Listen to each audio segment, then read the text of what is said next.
Bonjour à tous, nous avons le plaisir de recevoir aujourd'hui Stéphane Comon, directeur division réseau, sécurité et communication unifiée chez Keops Technologies. Bonjour Stéphane, vous venez nous parler aujourd'hui du sujet les communications unifiées bien sûr, mais plus particulièrement de la téléphonie sur Teams. Avant de rentrer dans le vif du sujet, est-ce que vous pouvez nous présenter Keops Technologies en quelques mots? Bonjour Julien, donc en quelques mots, Keops, opérateur de cloud souverain qui travaille sur des offres customisées, quasi sur mesure pour nos clients ETI, avec une spécificité, c'est l'apport de solutions et de renforcement en cybersécurité, que ce soit pour les offres hébergées dans notre cloud ou pour l'IT qui reste chez nos clients. Et alors, quelle est votre définition des communications unifiées?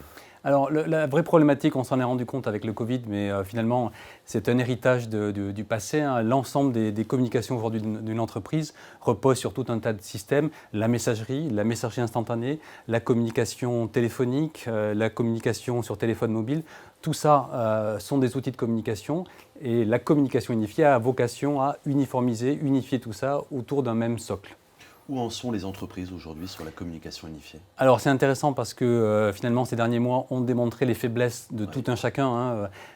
Jusqu'à présent on pensait faire un peu de communication unifiée, mais on s'est tous rendu compte que chaque équipe avait ses modes de fonctionnement. Voire j'ai souvent entendu chez nos prospects et nos clients dire et avoir ce réflexe. Chaque équipe se pose la question sur quel média on va s'appeler. Donc on s'envoie un petit message, on fait une réunion comment? Donc la communication unifiée finalement répond à cette problématique. Il n'y a plus à se poser la question comment on fait pour communiquer. On a un outil de communication, quel que soit le canal. Et alors justement, la téléphonie sur Teams répond à ces problématiques et permet d'unifier davantage la communication? Voilà, alors Teams et Microsoft Teams apportent une solution de chat, de vidéo communication au sein de l'entreprise, mais avait finalement une brique qui lui manquait, c'est la communication, l'ouverture vers l'extérieur. Donc c'est ce qu'apporte Hypertom, donc le service qu'embarque Keops dans son cloud.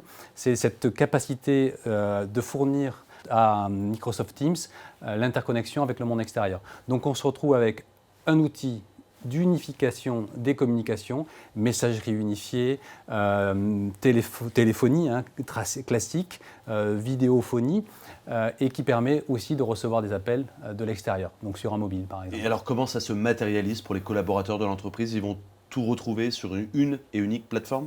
Alors ceux qui sont habitués à Teams sont habitués à l'interface, une interface de messagerie, de communication unifiée, de partage de fichiers notamment.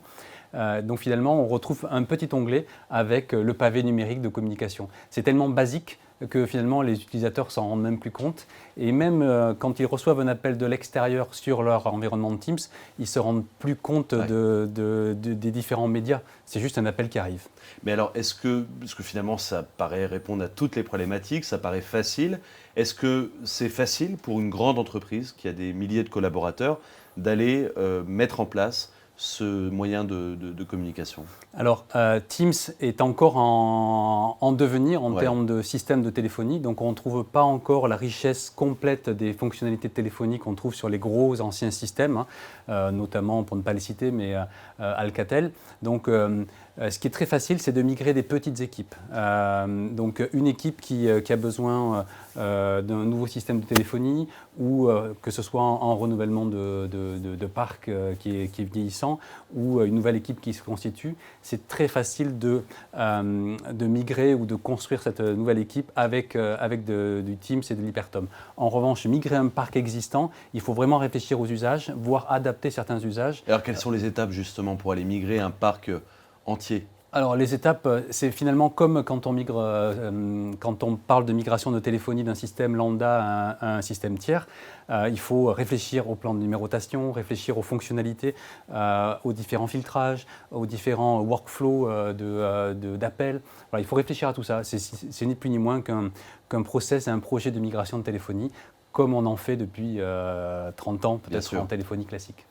Alors on le sait, beaucoup d'entreprises utilisent la plateforme Teams, mais certaines d'entre elles ont peut-être peur d'aller mettre finalement tous leurs œufs dans le même panier et de mettre toutes leurs télécommunications sur Teams. Qu'avez-vous à leur répondre sur ce point? Alors, on entend beaucoup cet argument, enfin régulièrement, si ce n'est beaucoup. Et la problématique est la même quand on pense à un ERP. Quand une entreprise réfléchit à un ERP, elle réfléchit avant tout à la synergie, à l'efficacité qu'elle va gagner grâce à cet ERP en mettant tous ses œufs dans le même panier. La problématique est finalement la même avec Hypertom. On a une capacité à mettre tous ses œufs dans le même panier avec une volonté de gagner en efficacité. Et c'est finalement cette pondération de l'efficacité qui va contrebalancer la contrainte, la semi-contrainte d'avoir tous ses œufs dans le même panier. Voilà, donc on va gagner en efficacité, on va gagner en unicité des communications, on va gagner en simplicité de management de la plateforme. Et ça, finalement, pour un DSI, c'est pertinent. De la même façon que la simplicité d'usage pour les utilisateurs, c'est aussi fondamental. Merci Stéphane Comont. Je rappelle que vous êtes directeur division réseau, sécurité et communication unifiée chez Keops Technologies. Merci et à bientôt. Merci Julien, à bientôt.